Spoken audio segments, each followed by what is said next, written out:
আসসালামু আলাইকুম। আশা করি সবাই ভালো আছেন। চলুন দেখে নেই আজকের জাতীয় নিউজ। মারা গেলে শহীদ মিনারে নিয়ে ফুল দিবেন এসবের দরকার নেই।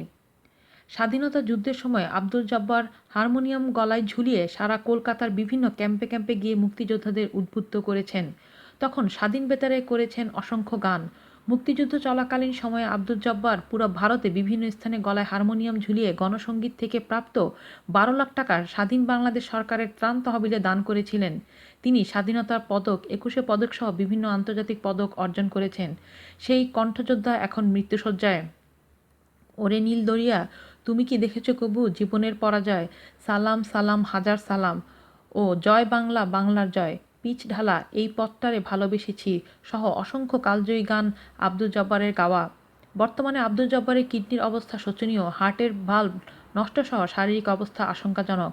তার চিকিৎসা করাতে ৮০ লাখ থেকে ১ কোটি টাকা প্রয়োজন হবে বলে জানা গেছে। শিল্পী আব্দুল জব্বার জানান, প্রধানমন্ত্রী শেখ হাসিনা তার চিকিৎসা বাবদ ২০ লাখ টাকা অনুদান দিয়েছেন।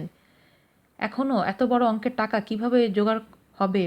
আব্দুল জব্বার কান্নাজড়িত কণ্ঠে বলেন, যখন লাইফ সাপোর্টে থাকবো তখন দেখতে যাবেন, মারা গেলে শহীদ মিনারে নিয়ে ফুল দিবেন, দাফন করার সময় রাষ্ট্রীয় স্যালুট দিবেন, এরপর কান্নাজড়িত কণ্ঠে আরও বলবেন, এইসবের আমার কিছু দরকার নেই, আমি আরও কিছুদিন বাঁচতে চাই। ইতিমধ্যে আব্দুল জব্বারের পাশে দাঁড়াতে এগিয়ে এসেছেন প্রবাসী কল্যাণ ও বৈদেশিক কর্মসংস্থান মন্ত্রীর বড় ছেলে ও সানোয়ারা গ্রুপ অফ কোম্পানির ব্যবস্থাপনা পরিচালক মুজিবুর রহমান। তিনি শিল্পীর চিকিৎসায় ৫ লাখ টাকা দিয়েছেন। আজ এ পর্যন্তই। আল্লাহ হাফেজ।